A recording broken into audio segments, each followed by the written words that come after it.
Gentlemen, good evening. This is TV7 Israel News, broadcast to you from Jerusalem. And in today's top stories, London rejects a notion of recognizing a Palestinian state absent a negotiated agreement with Israel. The IDF deepens its achievements in Rafah as IDF tanks gain control of the center of the town. Ambassador Nikki Haley, a former GOP presidential candidate in the United States who recently joined Hudson Institute, revealed that Iran, Russia, and China were essentially behind the Hamas attack on October 7th.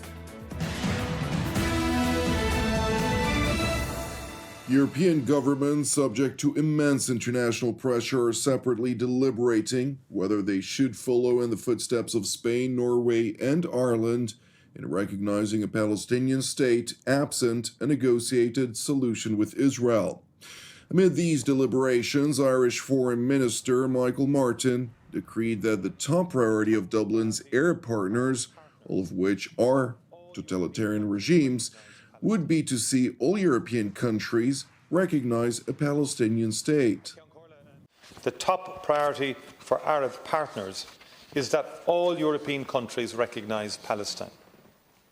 As many of you know, this is the political framework within which Ireland, along with Spain, Norway and others, have been discussing the issue of recognition over the last few months.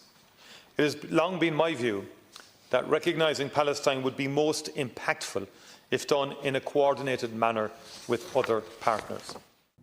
To the Dublin government's dismay, the majority of European nations are not as excessively influenced, with bids to recognize Palestinian statehood absent a negotiated solution with Israel have generally been rejected.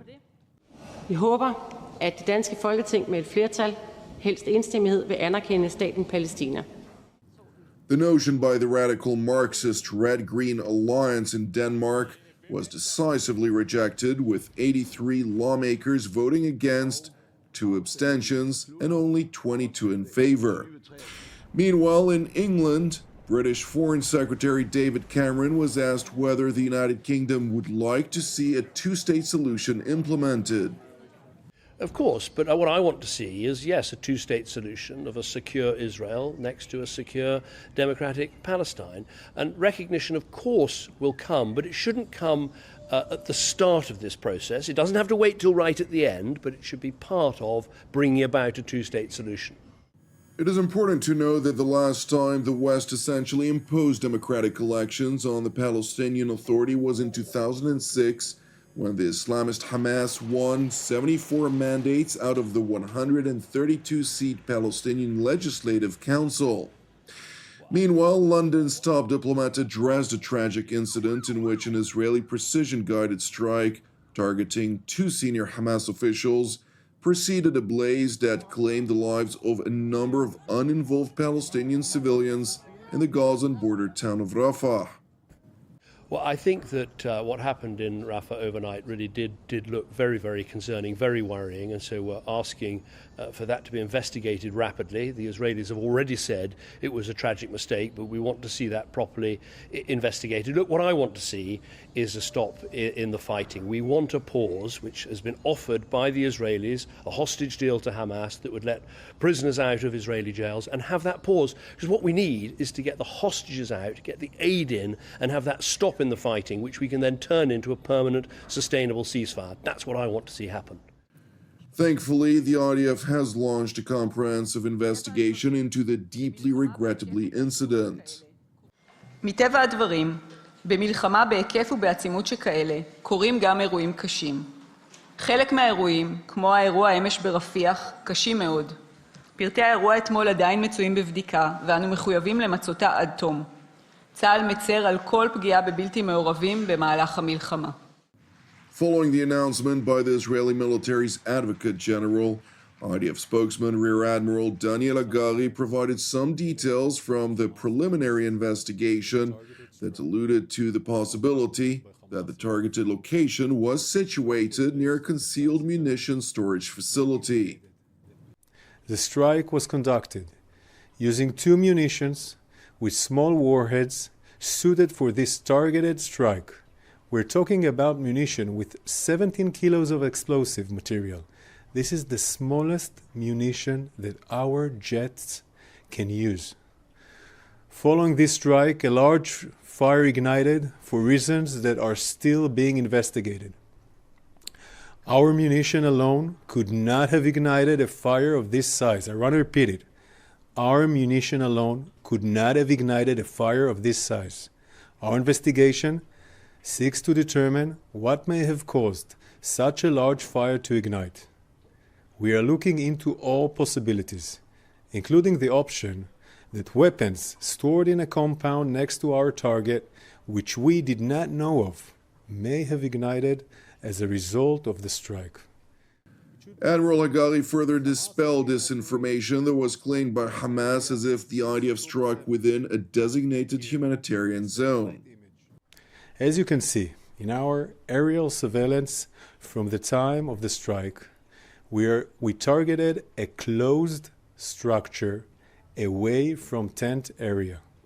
As you can see, there are no tents in the immediate vicinity of the structure that we targeted. Contrary to reports, we conducted the strike outside the area that we designated as a humanitarian area and called civilians to evacuate to. Our strike was over 1.5 kilometers away from the El Muasi humanitarian area, what we call the safer zone. Here is where Hamas claims we struck, and here is where we conducted our strike against the Hamas senior commanders outside the area designated as a humanitarian area.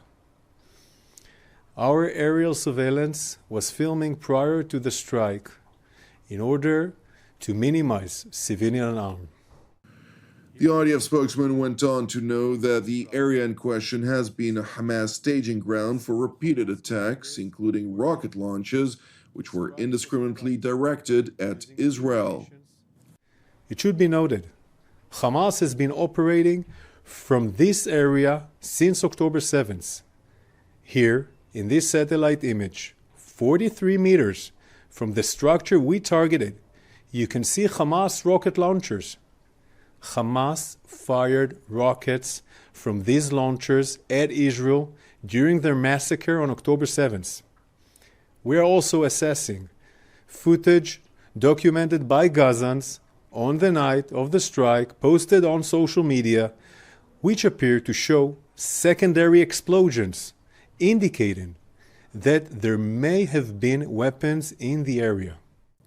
It is interesting to highlight that Ambassador Nikki Haley, a former GOP presidential candidate and U.S. ambassador to the United Nations, revealed during a visit to southern Israel that Iran, Russia, and China were the ones behind the murderous Hamas onslaught of October 7th. It was orchestrated by Iran. It was helped with Russian intelligence. And it was fueled by money from China. Don't deny that. China's been funding Iran the entire time.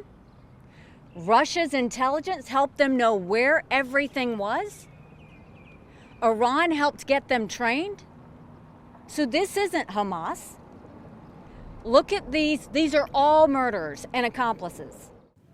Ambassador Haley, who recently joined Hudson Institute in Washington, D.C., further addressed those countries who've recognized a Palestinian state, alongside the International Criminal Court and International Court of Justice, which have seemingly taken on a publicized judicial campaign against Israel. And for all those countries who decided to recognize a Palestinian state, do you know what that felt like here in Israel? You just gave credit to Hamas and all that they did. For all those looking at the ICC and ICJ, right before we landed, there were strikes in Tel Aviv. Why? Because the ICC and ICJ just emboldened Hamas. They just gave them everything they needed to know. And when the friends of Israel back off, the terrorists move in. Turning to northern Israel, where Prime Minister Benjamin Netanyahu met with IDF troops of the Golani Brigade, who've been stationed at the front lines with Lebanon. אני פה עם חיילי חטיבת גולני וסיירת גולני, יחידה מפוארת שנלחמה גם בעזה, גם ביו"ש, עכשיו פה, בגבול הצפון. איבדו חברים עם רוח לחימה, אבל יוצאת מן הכלל, ומשיגים נפלאים יחד עם חבריהם. אנחנו מבקרים פה בצפון יום אחרי שהממשלה העבירה החלטה על תוכנית סיוע של 3.5 מיליארד שקל מיידית לתושבי הצפון, לשיקום היישובים ולעזרה. בעוד 45 יום עוד 3 מיליארד שקל, ואחר כך עוד היד נטויה, משום שאנחנו מחויבים גם במישור האזרחי וגם במישור הצבאי להחזיר את התושבים בבטחה ליישוביהם, לבתיהם. זה מחויבות, זה אחד מיעדי המלחמה, אנחנו לא מוותרים עליו. ואני רוצה להגיד לכם שאני נמצא פה יחד איתכם, אני שומע אתכם, רואה את הנחישות שלכם, רואה את האש בעיניים. אני הייתי אומר לאזרחי ישראל, זה קיר הברזל של מדינת ישראל. ויחד עם הלוחמים הנפלאים האלה וחבריהם, אנחנו נשיג גם את היעד הזה. Thank you for watching TV7 Israel News. I would like to encourage you to pray for the peace of Jerusalem and salvation of Israel. Moreover, if you're blessed by our productions, which are exclusively donation-based and as such broadcast free of charge, please consider making a donation. You can do so via our website at www.tv7israelnews.com. I'm Jonathan Hessen, wishing you an Erev Mevorach, and God willing, we'll see you during our next update. Until then, Shalom from Jerusalem.